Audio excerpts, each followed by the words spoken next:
안녕하세요. 토방이시우입니다. 오늘은 다가오는 주말에 치러질 축구 승무패 65회차 분석을 이어서 해보도록 하겠습니다. 무엇보다 이번 주 승무패는 어제도 말씀드린 것처럼 주중의 일정이라는 가장 큰 변수가 존재하며 경기들의 매치업도 대등한 전력들의 맞대결이 굉장히 많았는데요. 그렇기에 조금은 난이도가 높은 매치업들이 많은 만큼 보다 주도 면밀하게 분석해야 했는데요. 오늘 준비한 7경기도 주중에 유럽 대항전을 소화하고 온 팀들이 많았는데요. 그럼 지금 바로 오늘 분석할 경기들부터 살펴보도록 하겠습니다.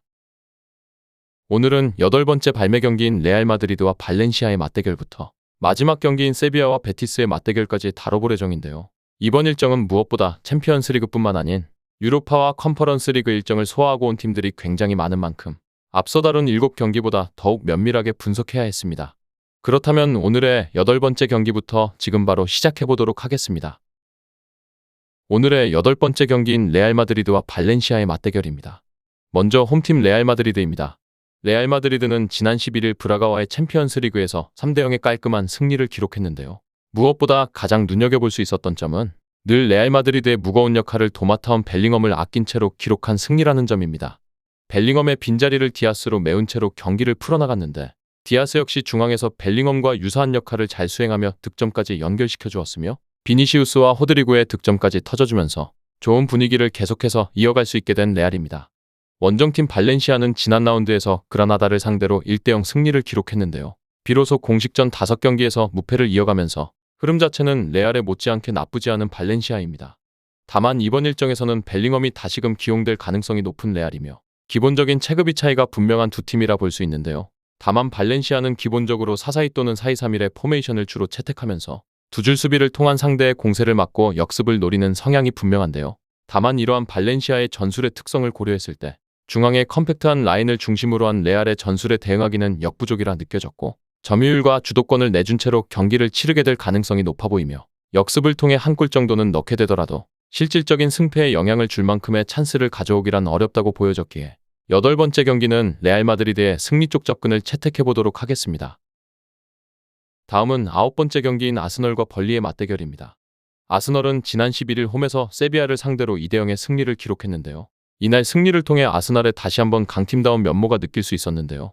무엇보다 세비야와 중원 싸움에서도 전혀 밀리지 않았을 뿐더러 경기 내내 주도권을 잡으면서 어떠한 위기조차 없었다 해도 무방할 정도로 일방적인 모습을 보여주었는데요. 게다가 이번 일정에서 상대하게 될 벌리 역시 수비와는 조금은 거리가 먼 유형의 팀이며 라인을 올리고 빠른 전개를 선호하는 유형의 팀이라 볼 수 있는데요. 그렇기에 오히려 측면과 중앙에서의 빠른 전개를 선호하는 아스날에게 노려질 가능성이 높을 뿐더러 벌리는 올 시즌 강팀에게는 이렇다 할 전술에서의 유효한 모습을 보이지 못하고 패배했던 기록들이 많은 만큼 이번 일정은 큰 변수가 없을 것으로 예상되며 비록 아스날이 유럽 대항전을 소화하고 왔지만 이겨야 할 경기들은 잘 이겨주었던 아스날의 승리 쪽 접근을 채택해보도록 하겠습니다. 다음은 10번째 경기인 아스톤 빌라와 풀럼의 맞대결입니다. 빌라는 지난 새벽 컨퍼런스 리그에서 알크마르에게 2대1 승리를 기록했습니다.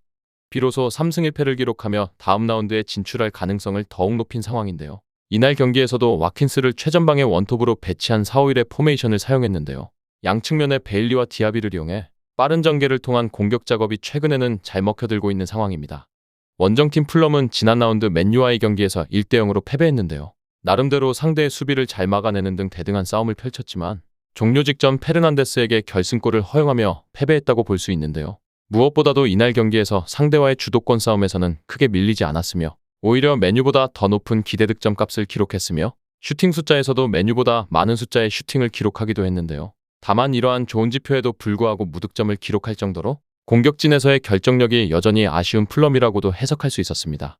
그렇기에 이번 경기에서도 기본적인 빌라의 전개 자체를 막아내는 것은 가능할지라도 결국에는 후반의 공격진에서의 해결사의 부재로 인한 풀럼의 패배가 다시 한번 예상되었기에 10번째 경기는 홈팀 아스톤 빌라의 승리 쪽 접근을 채택해보도록 하겠습니다. 다음은 11번째 경기인 리버풀과 브렌트퍼드의 맞대결입니다. 홈팀 리버풀은 지난 새벽 유로파리그 툴루즈 원정에서 3대2의 패배를 기록했습니다. 이러한 패배를 기점으로 리버풀에 대한 우려가 더욱더 커졌다고 볼 수도 있었는데요. 우선 지난 경기에서도 어느 정도 로테이션을 가동했었던 리버풀이며 수비에서도 마티프와 퀸사로 센터백을 구성했었는데요.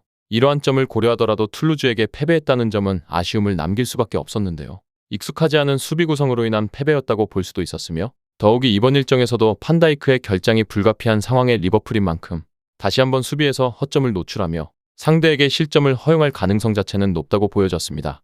다음은 원정팀 브렌트퍼드입니다. 브렌트퍼드는 지난 라운드에서 웨스트햄까지 잡아내면서 리그 3연승의 질주를 시작하게 되었습니다.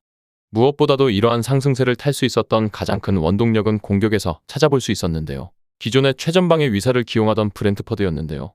이제는 가운데 무페이를 기용하면서 득점의 물꼬가 어느 정도 트이게 되었고, 이러한 전술적인 변화가 부족했던 득점력에 힘을 실어준 결과라 보였습니다.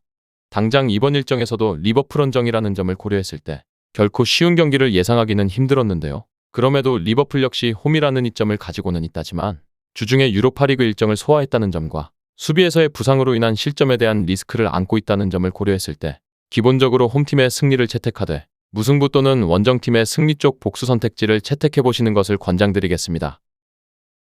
다음은 12번째 경기인 웨스트햄과 노팅엄의 맞대결입니다. 홈팀 웨스트햄은 지난 새벽 올림피아코스전에서 1대0의 승리를 기록했습니다. 이날 경기에서 무엇보다 웨스트햄의 수비가 빛났다고 볼 수 있었는데요. 점유율과 슈팅 숫자에서도 앞서갔던 웨스트햄이며 상대에게 유효 슈팅을 한 차례도 허용하지 않고 승리를 기록했습니다.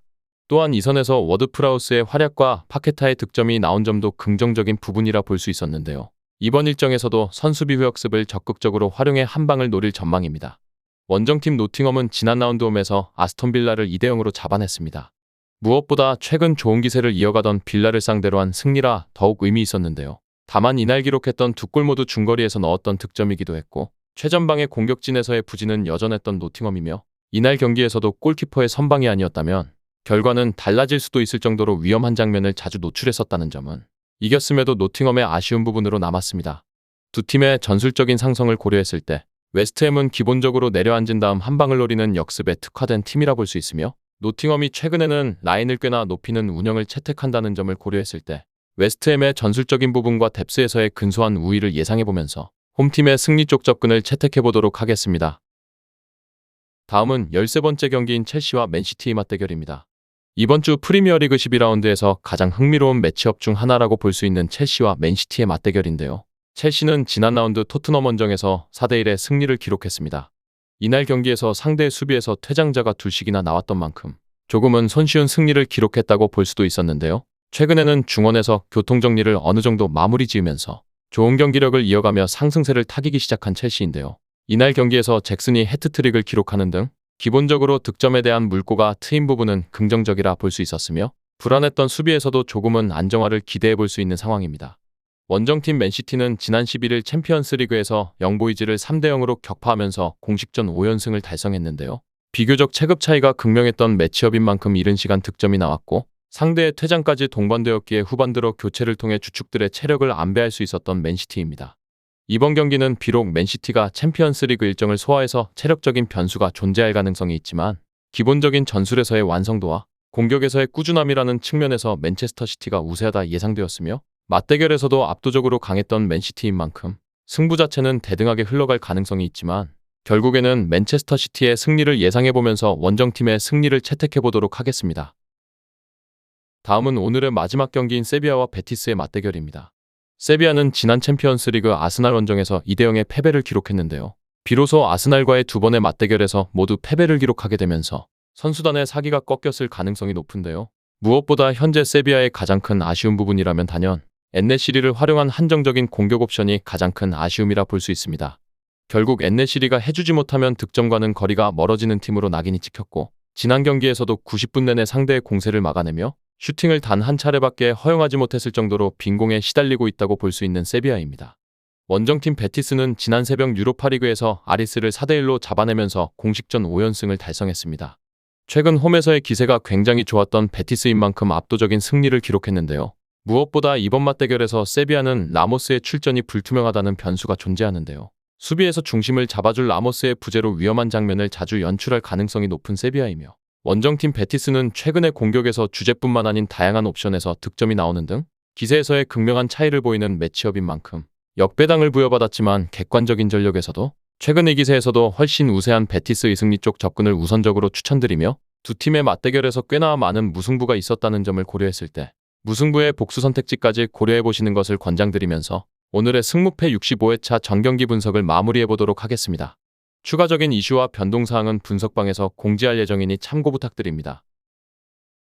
정확한 배당 변동에 따른 실시간 추적과 최종 예측은 베팅 마감 직전까지 이루어져야 합니다. 위 부분을 참고하는 베팅이 아닌 더 근시적인 결과는 배당률 흐름의 변화 및 경기 시작 전 결장자 정보에 따라 변동될 수 있습니다. 함께 베팅으로 더 효율적인 승률을 만들고자 만들어낸 채널입니다. 모든 경기를 영상에 담아내기에 한계가 있습니다. 이외 다른 경기들의 정보와 결과 예측 및 더 많은 도움이 필요하시다면 분석방으로 언제든지 연락주세요. 최선을 다해 보이겠습니다.